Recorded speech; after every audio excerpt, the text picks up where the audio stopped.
呢單嘢咧，你要問 Ronnie 啦。喂，其實梗係啊。唔係我哋講心唔唔係講講笑嘅，呢個問題講笑嘅。其實應該係我想問導演嘅其實咧其實10號風球嗰場咧，其實係將大家咧係感應到嫲嫲過身啊嘛。係啊。咁其實最犀利就係其實咧現場其實係又喊又笑又喊笑。去到嗰度咧，我哋聽到勁多人喊緊啦。咁我想問，其實當時因為其實喊咧，其實好難，即係好容易 over 咗或者好難引起觀眾嘅共鳴。但係點樣做到大家係感應到，但係又攞到嗰個位咧？我好想知道你哋當時係點樣同啲演員去溝通，讓到佢哋都知道嗰場點樣拍到，我唔知點樣表達係。其實就食飯戲係非常之難拍。咁所以我睇咗《飯戲攻心》之後咧，我都覺得佢有啲，雖然佢其實唔係由頭到尾都食飯嘅，佢都去好多地方嘅。但係我成日都覺得一部戲係以食飯作為一個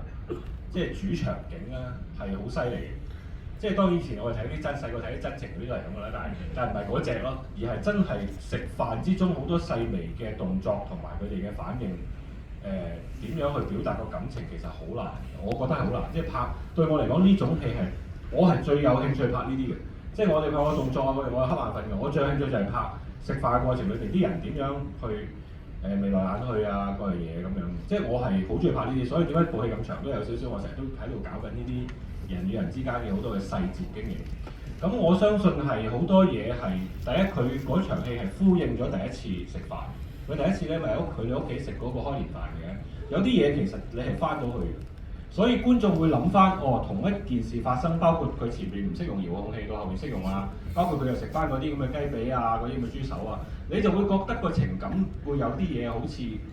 連結到同嗰個人物，即係好似你同呢個屋企有啲嘢好似已經經歷咗有啲嘢，然後去到呢度，然後又變咗佢意義唔咗一樣。咁嘅時候你就好似覺得你同呢個屋企人佢同你 share 咗啲嘢，你係接收到，你係知道有呢啲咁嘅嘢嘅時候，你就好似同個家人比較同步。第二就係金燕玲咯，即係金燕玲嘅演出係好有感染力。但係佢今次咧，雖然佢每天都被好多唔同嘅歌傷害咧，但係佢今次拍呢部戲咧，佢係有一個好大嘅意識，佢係控制自己嘅眼淚，雖然都控制唔住一最後，但係其實佢係好努力去控制。